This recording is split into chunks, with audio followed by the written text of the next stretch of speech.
सर्वपितृ अमावस्या व्रत कथा।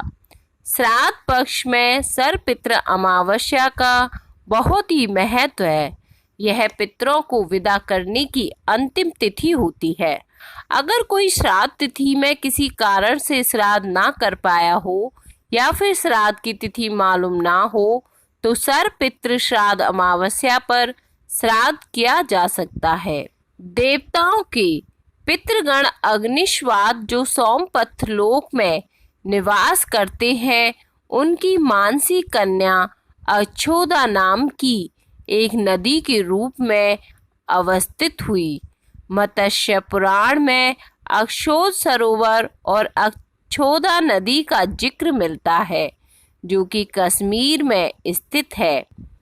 एक बार अक्षोदा ने 1000 वर्ष तक तपस्या की, जिससे प्रसन्न होकर देवताओं के पितृगण अग्निश्वात और वहिष्पद अपने अन्य पितृगण अमावसु के साथ अक्षोदा को वरदान देने के लिए अश्विन अमावस्या के दिन उपस्थित हुए।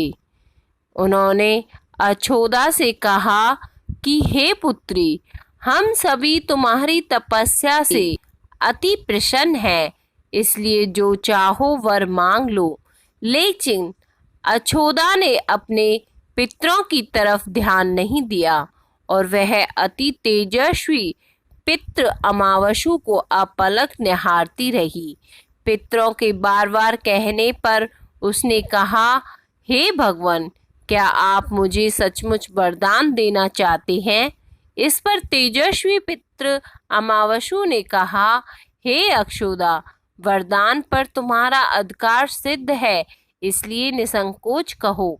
अक्षोदा ने कहा, भगवान, यदि आप मुझे वरदान देना ही चाहते हैं तो मैं तत्क्षण आपके साथ रमण कर आनंद लेना चाहती हूँ। अक्षोदा के इस तरह कहे जाने पर सभी पितृ क्रोधित हो गए और उन्होंने अक्षोदा को श्राप दिया कि वह पितृलोक से पतित होकर पृथ्वी लोक पर जाएगी। पितरों के इस तरह श्राप दिए जाने पर अक्षोदा पितरों के पैरों में गिरकर रोने लगी। इस पर पितरों को दया आ गई। उन्होंने कहा कि अक्षोदा, तुम पतित योनि में श्राप मिलने के कारण मत्स्य कन्या के रूप में जन्म लोगी। पितरों ने आगे कहा कि भगवान ब्रह्मा के वंशज महर्षि पाराशर तुम्हें पति के रूप में प्राप्त होंगे। तुम्हारे गर्भ से भगवान व्यास जन्म लेंगे। उसके उपरांत अन्य दिव्य वंशों में जन्म लेते हुए तुम श्राप मुक्त होकर पुनः पितृलोक में वापस आ जाओगी। पितरों के इस तरह कहे जाने पर अक्षोदा शांत हुई। अमावसु के ब्रह्मचर्य और धैर्य की सभी पितरों ने सराहना की एवं वरदान दिया कि यह अमावस्या की तिथि अमावसु के नाम से जानी जाएगी। जो प्राणी किसी भी दिन श्राद्ध ना कर पाए, वह केवल अमावस्या के दिन श्राद्ध तर्पण करके सभी बीते 14 दिनों का पुण्य प्राप्त करते हुए अपने पितरों को तृप्त कर सकते हैं। तभी से प्रत्येक माह की अमावस्या तिथि को सर्वाधिक महत्व दिया जाता है। यह तिथि सर्वपितृ श्राद्ध के रूप में भी मनाई जाती है।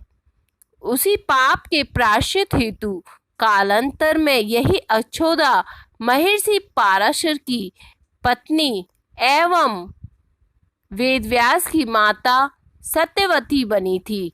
तत्पश्चात समुद्र के अंशभूत शांतनु की पत्नी हुई और 2 पुत्र चित्रांगद तथा विचित्र वीर्य को जन्म दिया था। इन्हीं के नाम से कलयुग में अष्ट का श्राद्ध मनाया जाता है।